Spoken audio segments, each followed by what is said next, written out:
وصحبه أجمعين. صلى الله ربنا على النور المبين أحمد سيد المرسلين وعلى آله وصحبه أجمعين وعلى آله وصحبه أجمعين. بسم الله الرحمن الرحيم. إلى حضرة النبي المصطفى سيدنا رسول الله صلى الله عليه وسلم وعلى آله وأزواجه وذرية الصحابة وأتباعه، إلى حضرة جميع إخوانه من الأنبياء والمرسلين والشهداء الصالحين أولياء المقربين وعلماء العاملين والمصنفين وجميع الملائكة المقربين، وخصوصا إلى مصنف هذا الكتاب. شاء لله لهم الفاتحة. أعوذ بالله من الشيطان الرجيم. بسم الله الرحمن الرحيم. الحمد لله رب العالمين. إياك نعبد وإياك نستعين اهدنا الصراط المستقيم صراط الذين أنعمت عليهم. Alhamdulillah hadirin jamaah salat maghrib yang sama-sama dimuliakan Allah Subhanahu wa taala. Niki kita lanjutkan mudzakarah kita, masih membahas tentang sifat-sifat wajib bagi Allah Subhanahu wa taala yang perlu kita imani dan pahami. Dirahmatkan Allah Subhanahu wa taala, seperti sebelum-sebelumnya yang sampaikan bahwa di antara tujuan kita mengkaji ilmu akidah niki kan untuk supaya kita semakin mengenal Allah Subhanahu wa taala. Karena memang pada hakikatnya tujuan kita dikirim di dunia ini ya untuk itu. Dalam Al-Qur'an Allah firmankan, wa ma khalaqtul jinna wal ins illa liya'budun. Tidak aku ciptakan jin dan manusia melainkan untuk menyembah. Oleh Sayyidina Abdullah bin Abbas, mufassirnya sahabat zaman dulu, zaman sahabat, beliau menyebutkan ay liya'rifun, yaitu untuk mengenal Allah Subhanahu wa taala. Jadi ya'budun bermakna liya'rifun, untuk mengenal Allah Subhanahu wa taala. Karena kenapa harus mengenal Allah Subhanahu wa taala? Karena ibadah apapun itu tanpa kita belum mengetahui atau mengenal siapa yang kita sembah, itu bisa jadi nanti ibadah kita belum seperti yang dikehendaki oleh Allah Subhanahu wa taala. Ada ulama Al-Imam Ghazali niki dalam Ihya Ulumuddin, panutan kita dalam tasawuf niki, beliau mengatakan orang yang belum mengenal siapa yang disembah, maka ibadahnya itu belum sempurna, dalam artian tidak akan bernilai di sisi Allah Subhanahu wa taala dalam pandangan ilmu tasawuf. Tapi kalau dalam pandangan fikih ya sudah, kalau kita sudah ibadah ya sudah selesai kewajiban, mau terima enggak terima itu urusan lain. Yang penting kita sudah kerjakan ibadah. Tapi pandangan tasawuf enggak. Nah, ibadah ini harus memang betul-betul bagaimana ibadah kita ini bernilai di sisi Allah. Maka ibadah kita didasari dengan makrifat kepada Allah dengan hati dan zahir amalan kita, bukan dengan zahir saja, tapi hati kita kemana-mana. Maka disitulah diantara tujuan kita mengkaji akidah. Nah, penjelasan yang kita akan bahas niki adalah sifat yang ke-19. Nah, mungkin lagi 2 lagi, dan beberapa minggu yang akan datang kita bahas sifat terakhirnya, baru kita masuk ke pembahasan sifat wajib mustahil bagi para utusan-utusan Allah atau para nabi-nabinya Allah Subhanahu wa taala. Basirun, yang baca dulu artinya yang melihat, maka mustahil yang buta. Dalilnya yaitu dalil sifat basar adanya,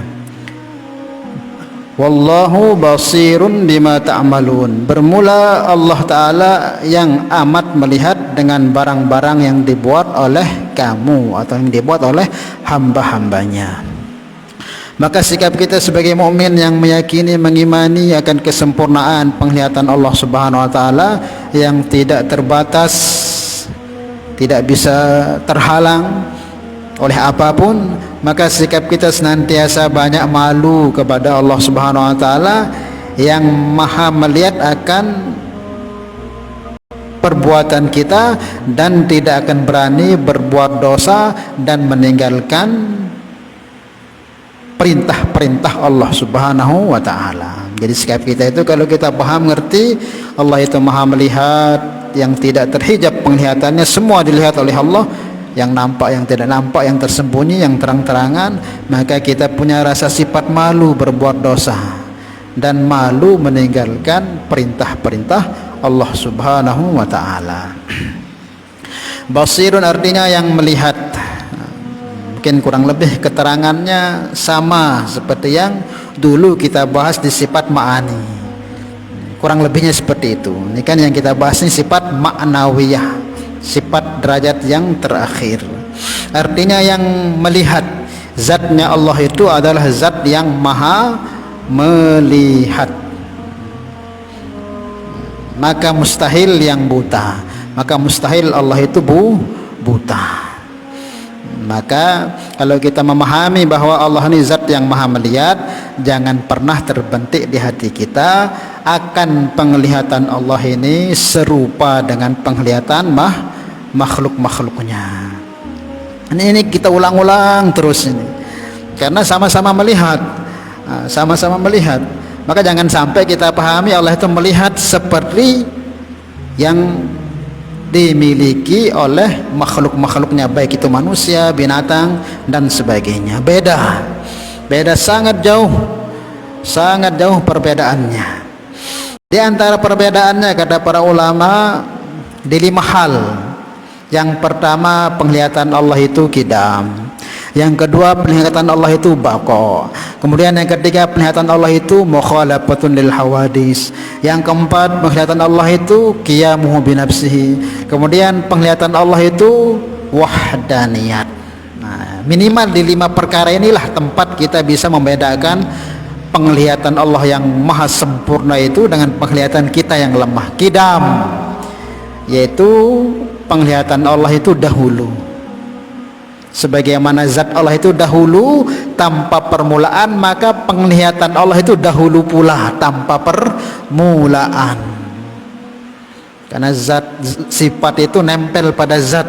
Nah, zat Allah ini adanya tanpa permulaan, tanpa pernah tidak ada, maka otomatis penglihatan Allah itu tanpa pernah tidak ada, tanpa pernah berproses.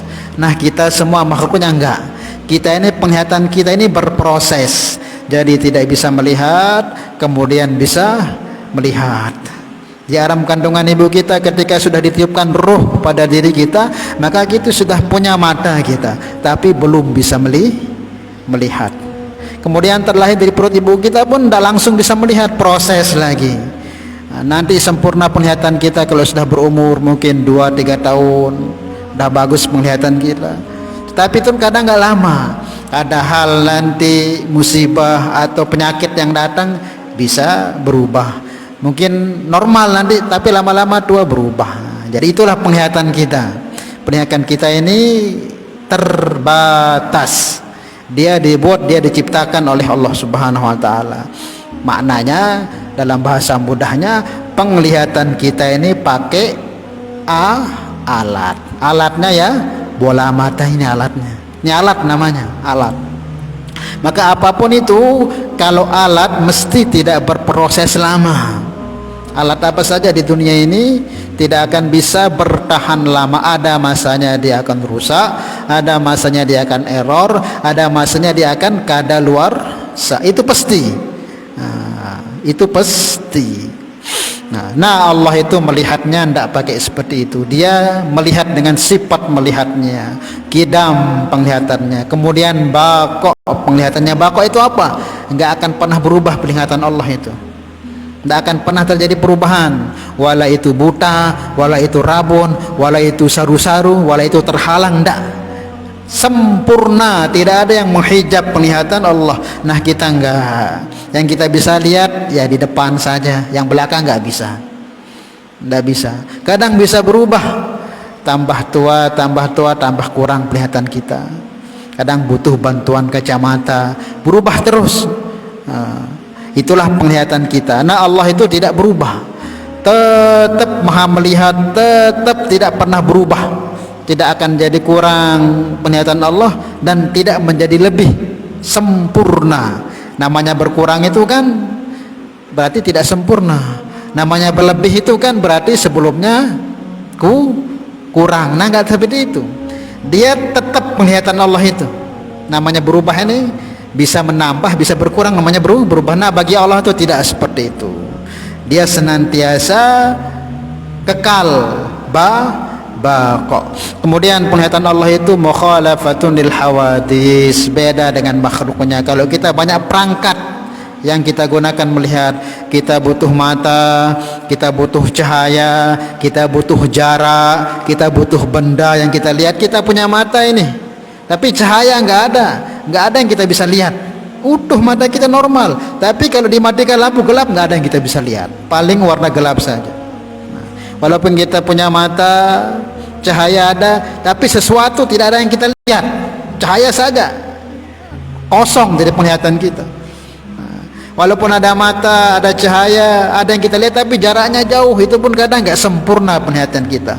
Begitu banyak perangkat-perangkat yang perlu kita usahakan untuk kita bisa melihat dengan sempurna. Itu menunjukkan berapa cacatnya, kurangnya penglihatan makhluk. Maka ada rukun melihat, kata para ulama, yang sering tiang sampaikan juga di kajian-kajian akidah. Ada rukun melihat, rukunnya apa? Ada yang dilihat, ada mata yang normal, ada warna, ada jarak yang pas, baru sempurna penglihatan kita. Tapi kalau salah satu kurang, maka ada saja kekurangannya dalam penglihatan kita. Nah Allah enggak pakai jarak, enggak pakai apapun dilihat oleh Allah Subhanahu wa taala. Maka dalam ta'alluqnya sifat basar Allah itu yang kemarin sudah kita lihat bahwa penglihatan Allah itu sama dengan pendengaran Allah. Inkishaf ini terbuka, enggak ada yang tertutup bagi Allah. Yang luar diri kita Allah lihat, kemudian yang di hati kita, detikan jantung kita, aliran darah kita kemana ngalirnya, kemudian apapun yang ada dalam tubuh kita ini satu persatu dilihat oleh Allah. Bukan yang zahir saja, tapi dalam-dalamnya dipandang oleh Allah Subhanahu wa ta'ala. Darah kita ini mengalir kemana, air kencing kita mengalirnya kemana, itu semua dipandang sempurna oleh Allah Subhanahu wa ta'ala. Sebagaimana nanti tatkala kita di surga itu melihat bidadari itu sampai kelihatan, saking cantiknya bidadari itu kelihatan aliran darahnya itu, saking bersih beningnya kulit bidadari itu, darahnya itu kelihatan saking beningnya. Bagaimana kita lihat air, kalau bening sangat itu kan kelihatan benda-benda yang di dalam itu cantik. Nah itulah. Nah jangan tapi kita samakan dengan Allah. Maknanya semua sempurna dilihat oleh Allah Subhanahu wa taala. Bahkan sesuatu yang tidak kelihatan, yang hanya disebut oleh kita, itu dilihat oleh Allah Subhanahu wa taala. Jadi ada benda-benda di sini yang tidak kelihatan tapi kita sebut namanya. Ada enggak? Makanya ta'alluq Allah itu kepada yang segala maujud, serapuan searaannya apapun itu di dunia, seara, entah ara zatnya atau sekedar sebutannya, itu dilihat oleh Allah Subhanahu wa taala. Contoh misalnya, si de ara sopok mamik ngaji, kemudian si de agak pinang pembahasan ustadznya, pinang apa itu bahasa ustadznya belum kupaham. Nah pinang itu satu makhluk itu yang diciptakan oleh Allah, yang bisa dia datangkan dan bisa dicabut. Nah itu dilihat oleh Allah bentuk makhluknya pinang itu. Tinggal Allah perintah, hai pinang pergi, telan pinang. Hai Allah kalau Allah perintahkan pinang masuk ke dia, langsung kita pinang. Tergantung perintah Allah. Nah itu berbentuk makhluk. Rasa susah, sedih itu kan menurut kemauan Allah. Kalau Allah mau usir, hei kamu, seperti bana wabak zaman Nabi dulu, itu taun itu pernah mau datang. Penyakit ini kan kita sebut, tapi bentuknya ada nggak penyakit ini? Sakit otak nu biru nami. Denara, lagu rasa nara. Nah, bagi Allah itu ada. Kadang sebagian makhluk Allah dikasih lihat. Dulu Nabi Muhammad dikasih lihat bentuk taun itu. Ketika taun itu mau masuk ke Madinah, sowan kepada Rasulullah, ya Rasulullah, saya makhluk Allah penyakit taun, boleh nggak saya masuk ke Madinah? Maka Nabi kata, oh jangan, kamu pindah ke tempat yang lain. Jadi kadang-kadang di satu keadaan Allah lihatkan ke makhluknya bentuk makhluk yang kita tidak lihat itu. Nah, bagi Allah semua dilihat. Kayak kiri, kanan, depan, belakang ini kan cuman sebutan saja kan. Cuman sebutan kiri. Tahu daun kiri mi? Tidak tahu. Kanan tidak tahu, ini kan cuman sebutan. Tapi bagi Allah itu dilihat. Makanya itulah ta'alluqnya sifat Allah, segala yang maujudat, segala yang ada di dunia ini, yang ada kelihatan kasat mata kita atau sekedar disebut. Sebagaimana yang kemarin, samaannya Allah itu, kalau yang kita bisa dengar, yang bersuara, tapi Allah semua didengar. Yang maujud itu didengar. Meja ini dia punya suara, ini air ini dia punya suara. Dalilnya apa?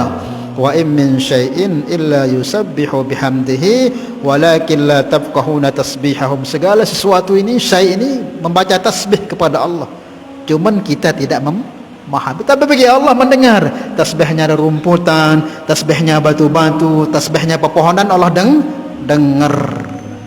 Tapi kita enggak. Itulah maknanya kelemahan apa yang dimiliki oleh kita dan kesempurnaan pendengaran yang dimiliki oleh Allah Subhanahu wa ta'ala. Kemudian pendengaran Allah itu wahdaniyat esa. Dengan penglihatan Allah itu wahdaniyat esa. Dengan satu penglihatan Allah mampu mengetahui, melihat semua yang terjadi di alam semesta. Baik di kita sekarang nih buat majelis, ini kita diketahui. Mungkin ada yang buat majelis di tempat lain, semua dilihat seperti kita ngelihat satu orang. Tapi kalau kita kan nggak bisa. Kita ngelihat depan, samping tidak bisa kita lihat nih apa yang dibuat. Apalagi di belakang. Apalagi yang di luar masjid ini. Apalagi di tempat lain sudah nggak bisa kita lihat. Nah, kadang di depan kita juga. Tapi ada tembok di depan kita, depan tembok itu yang tertutup nggak bisa kita lihat.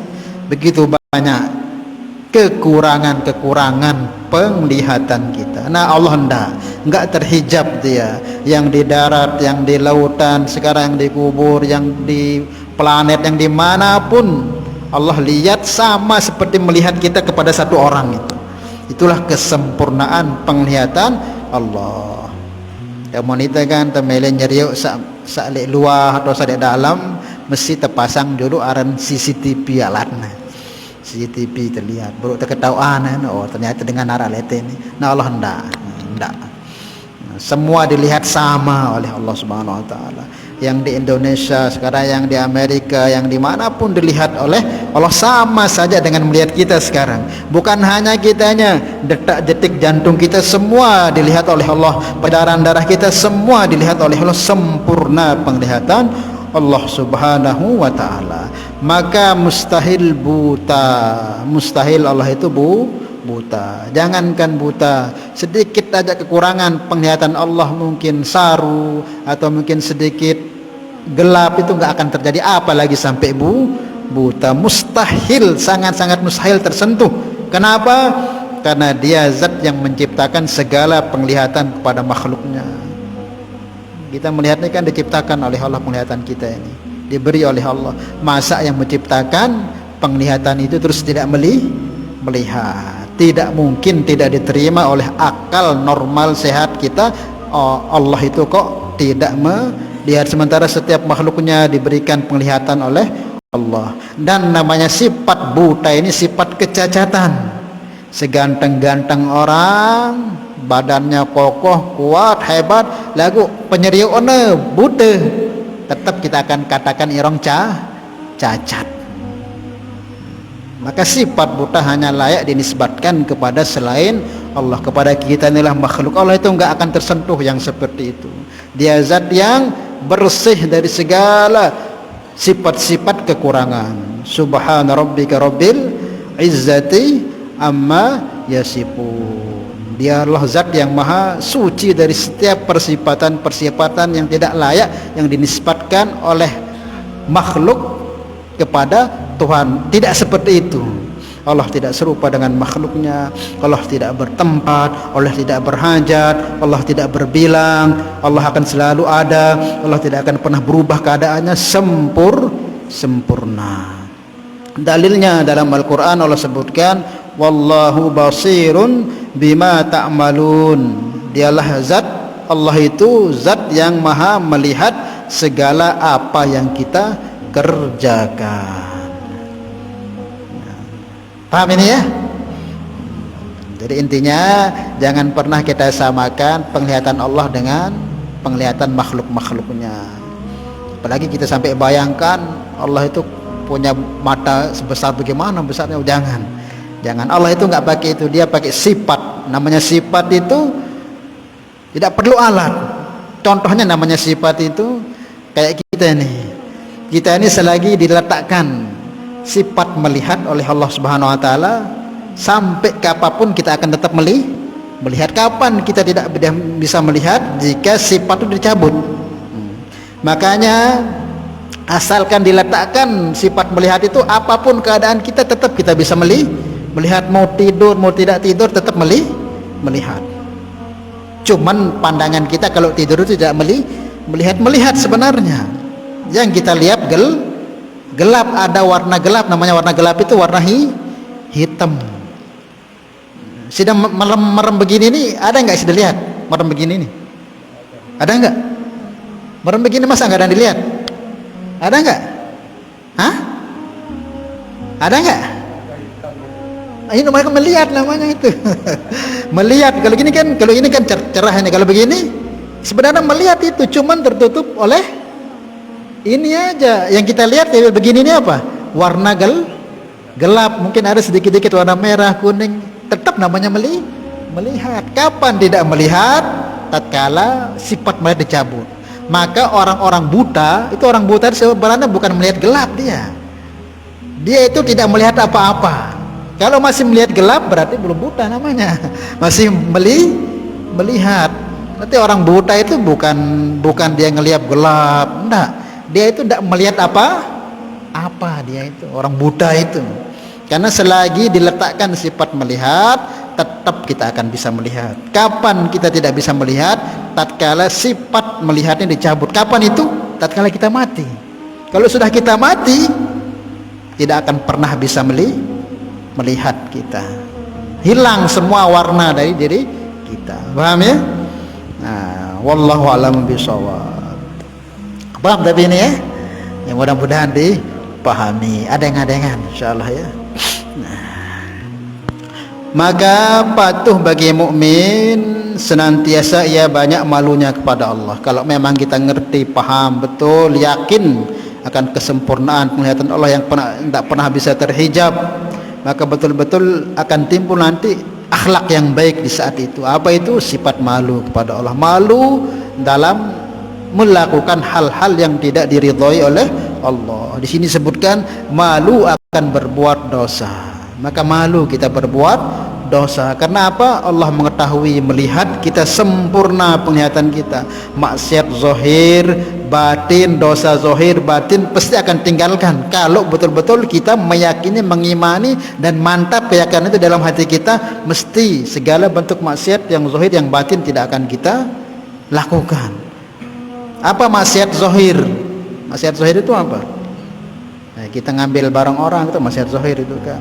Kenapa kita pukul orang, zalimi orang, kita sumpah sena orang, kita gibah orang, apalagi kita sakiti orang, itu kan maksiat zahir. Itu jelas dilihat, jelas oleh Allah. Ada juga maksiat batin, itu juga dilihat oleh Allah. Dia teman lihat dengan tolonate, iri, dengki, hasad, takabur, sombong, itu maksiat batin. Itu pun jelas, sama saja, tidak ada tersembunyi bagi Allah Subhanahu wa ta'ala. Maka bagi orang yang paham akan kesempurnaan sifat basar Allah Subhanahu wa ta'ala, kalau betul-betul mantap, itu mesti akan menimbulkan akhlak yang baik. Dalam zahirnya dia tidak akan melakukan hal-hal yang mendatangkan murka Allah. Dalam batinnya pun tidak akan berani menanamkan dalam hatinya hal-hal yang buruk yang kaitannya dengan Allah atau dengan hamba-hamba Allah Subhanahu wa taala. Kenapa? Karena yang zahir, yang batinnya dilihat oleh Allah Subhanahu wa taala. Detik-detik jantung kita diketahui oleh Allah. Bahkan yang belum kita kerjakan ini aja dilihat oleh Allah. Kemudian juga takut meninggalkan segala perintah-perintah Allah. Jadi kewajiban kita ada dua, meninggalkan maksiat dan jangan meninggalkan apa yang diperintahkan oleh Allah Subhanahu wa taala.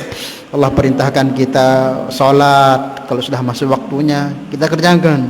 Kalau kita lalaikan, diketahui oleh Allah Subhanahu wa taala. Kita diperintah untuk zakat kalau sudah punya harta. Kemudian Ramadan untuk berpuasa di siang harinya. Haji bagi yang sudah memiliki harta, segera ditunaikan. Karena itu semua itu diketahui oleh Allah Subhanahu wa taala. Maka orang yang meyakini, mengimani akan kesempurnaan sifat basarnya Allah Subhanahu wa taala, akan timbul akhlak yang baik, akan berbicara mesti berbicara yang baik-baik, tidak akan berani berbicara yang kurang pas. Apalagi zaman sekarang ini kan Masya Allah, yang namanya lisan ini perkara yang ulama katakan jismuhu sogir wajirmuhu kabir. Namanya lisan ini jismuhu, jisamnya ini kecil, dia lisan ini pira senti gini. Wajirmuhu kabir, tapi dosa yang ditimbulkan dari lisan ini sangat-sangat gede, sangat-sangat besar. Orang bisa satu kampung itu berkelahi karena sebab lisan. Maka Nabi pernah ditanya oleh sahabat, bahal yaquban nas, ya Rasulullah, mu'khadhuna bi alsinatina, ya Rasulullah, kita ini akan diproses, diminta pertanggungjawaban atas apa yang kita ucapkan ini ya Rasulullah. Maka Nabi sabdakan, beliau katakan, kamu tidak mengetahui bahwa kebanyakan manusia kelak pada hari kiamat itu fahal yaquban nas ala manakhirihim illa hasaidu alsinatihim. Besok itu kamu akan lihat kebanyakan orang dijungkelkan ke neraka, paling besar penyebabnya itu karena lisan. Karena lisan. Lisan ini kenapa mudah kita maksiat? Karena lisan ini tidak ada penakernya, tidak ada tulangnya. Namun ini kan ya, ada buat zalim ada tulang yang menahannya. Tapi kalau lisan ini nggak bisa ditahan, dia nggak bisa ditaker, jelap aja nyerocet dia. Yang akan bisa menahannya apa? Rasa takwa, rasa takut kita kepada Allah Subhanahu wa taala. Kalau kita punya rasa takut betul-betul kepada Allah, nah itu akan tertahan untuk ngomong yang tidak-tidak. Bagi zaman sekarang ini Masya Allah, ibu-ibu terutama, bapak-bapak juga. Maka hati-hati setiap apa yang kita ucapkan, ma yalfidhu min qaulin illa ladaihi raqibun atid. Setiap satu ucapan, baik buruknya tetap akan dicatat. Jangan yang bukan buruknya saja, baik buruknya akan dicatat. Yang baik ada penyatatnya sebelah kanan, yang buruk ada sebelah kiri, akan dicatat nanti detail. Mungkin nanti di dunia ini ketika diproses, nanti di akhirat ketika diproses kita akan kaget saja melihat begitu banyaknya hasil lisan kita yang kita tidak tahu. Padahal setiap ucapan-ucapan alfaz yang kita ucapkan itu diminta pertanggungjawabannya, sehingga kita apa? Sedih saja. Paham ya? Maka ulama arahkan kita supaya ringan hisab lisan kita ini, perbanyak baca tasbih, tahlil, takbir, kemudian perbanyak sholawat, kemudian perbanyak baca Al-Quran untuk mengimbangi nanti kelalaian ucapan-ucapan kita ini. Kalau enggak, nanti kita akan menyesal nanti. Penyesalan terbesar orang di akhirat itu karena lisan-lisan mereka yang mereka tidak mampu jaga ketika di akhirat. Zaman sekarang ini udah kumpul, mesti arak doang seterawasan dengan, mesti ya arak. Mungkin dengan dia tahu lagu Allah tahu, dan itu kekal abadi dicatat oleh Allah Subhanahu wa taala. Maka caranya ya kita istighfar, kemudian kita barengi, imbangi dengan kita tasbih, tahlil. Dan biasanya lisan ini akan mudah ngomong yang tidak itu karena nggak diimbangi dengan zikir. Lamun kadang zikir, baca sholawat, baca Al-Quran, insya Allah akan terjaga kita dari bicara-bicara yang tidak baik.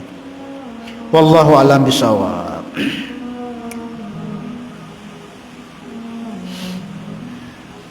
Kemudian juga jangan kita meninggalkan segala apa yang diperintahkan Allah Subhanahu wa taala, terutama hal-hal yang dipardukan oleh Allah Subhanahu wa taala. Karena fardu adalah kewajiban yang tidak boleh kita tinggalkan. Kalau yang sunnah gimana? Sunnah pun jangan sampai kita tinggalkan karena sunnah itu penting. Kenapa penting sunnah? Karena para wali-wali Allah itu diangkat jadi wali bukan karena amalan fardu. Wali diangkat jadi wali itu karena amalan sunnah. Kalau amalan fardu ini mau dia wali, mau dia orang kaya, orang miskin, mau dia kuli, mau dia pejabat, wajib memang dia kerjakan. Tiang jadi ustad, kanjaside, saleh bawa tiang dalam artian pendengar, wajib dia pada sembahyang. Wajib deh 5 waktu nih. Tetap wajib. Preman kah jadi preman, kanjak kiai, tetap wajib sembahyang. Namanya fardu itu siapapun wajib dia kerjakan. Maka yang banyak mengangkat orang jadi kekasih Allah itu amalan sunnah. Semakin banyak kita kerjakan amalan sunnah, semakin dekat kita dengan Allah. Qul in kuntum tuhibbunallah fattabi'uni yuhibbukumullah. Kalau kamu ingin menjadi kekasih Allah, mafhumnya ayat ini, maka cintai aku dan ikuti sunnah-sunnahku, maka kamu akan dicintai oleh Allah.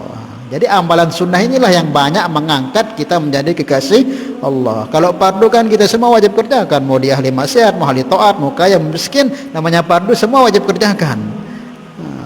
Tidak ada batasan-batasannya kecuali kalau dia gila atau dia belum balik, belum wajib dia kerjakan yang fardu.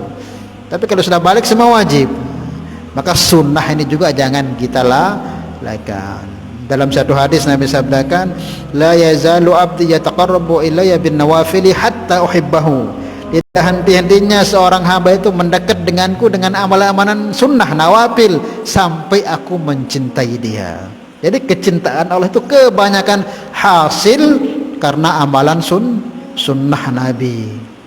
Cara makan Nabi kita amalkan bagaimana caranya, cara jalan Nabi bagaimana caranya, cara tidur Nabi itu bagaimana caranya, bicara Nabi bagaimana caranya, dalam segala halnya itu, cara masuk WC, cara Nabi berpakaian, itu semua ada, semua aturannya lengkap.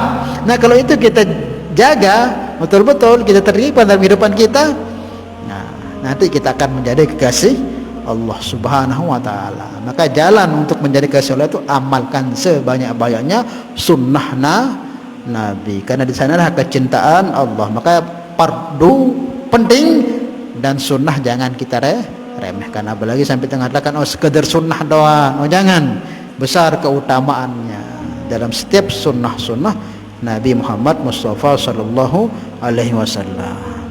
Wallahu a'lam bishawab. Nggih, ada yang tanyakan?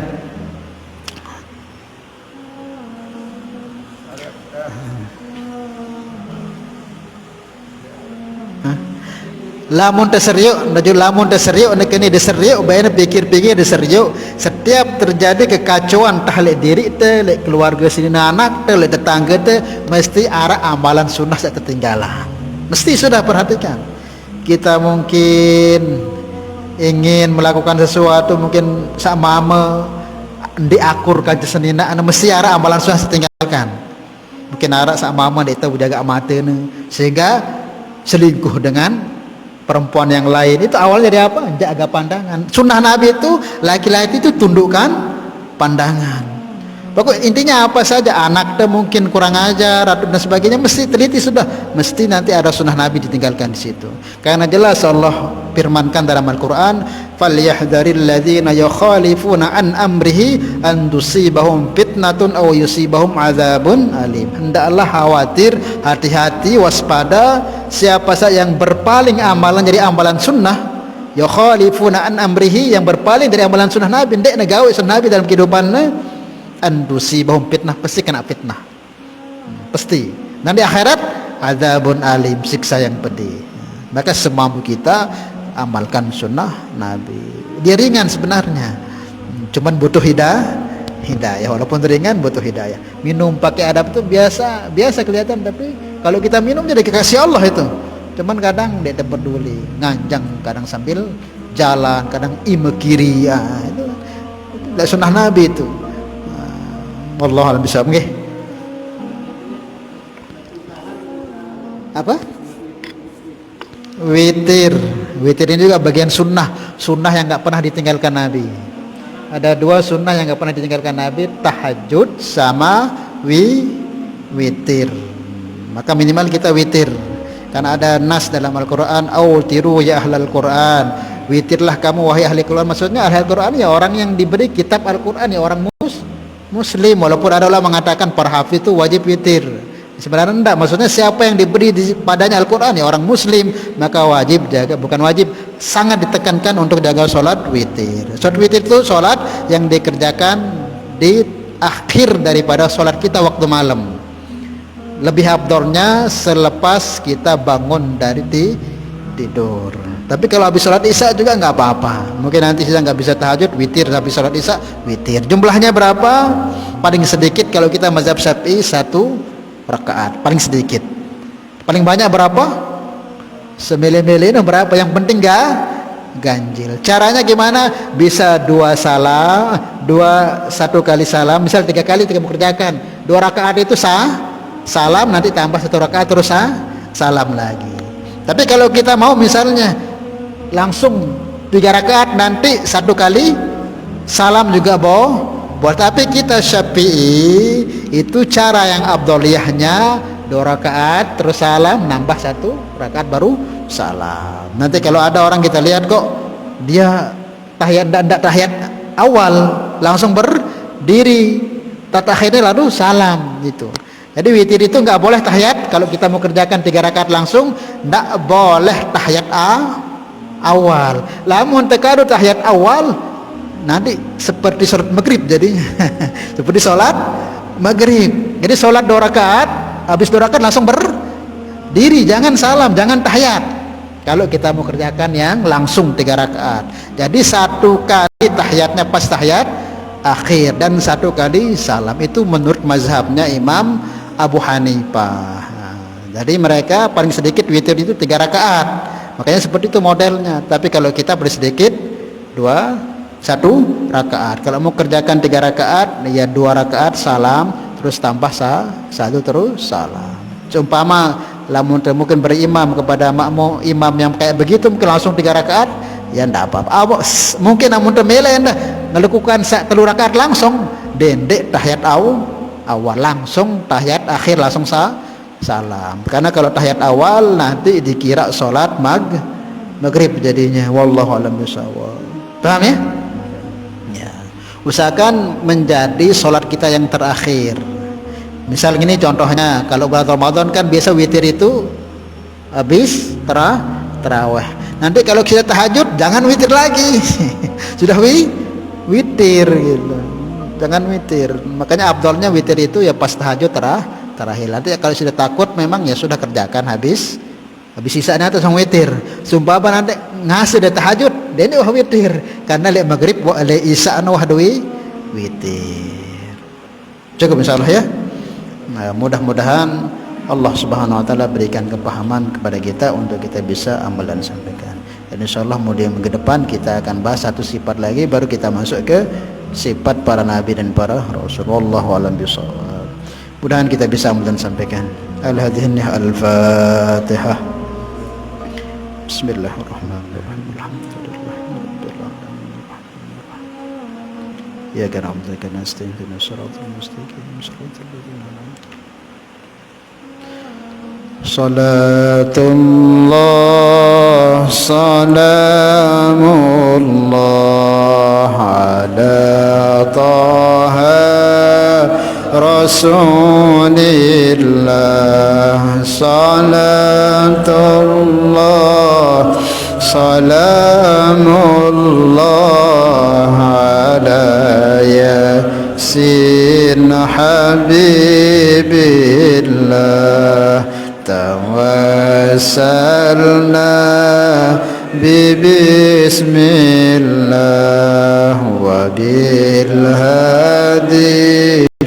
رسول الله وكل مجاهد لله بأهل البدر يا الله.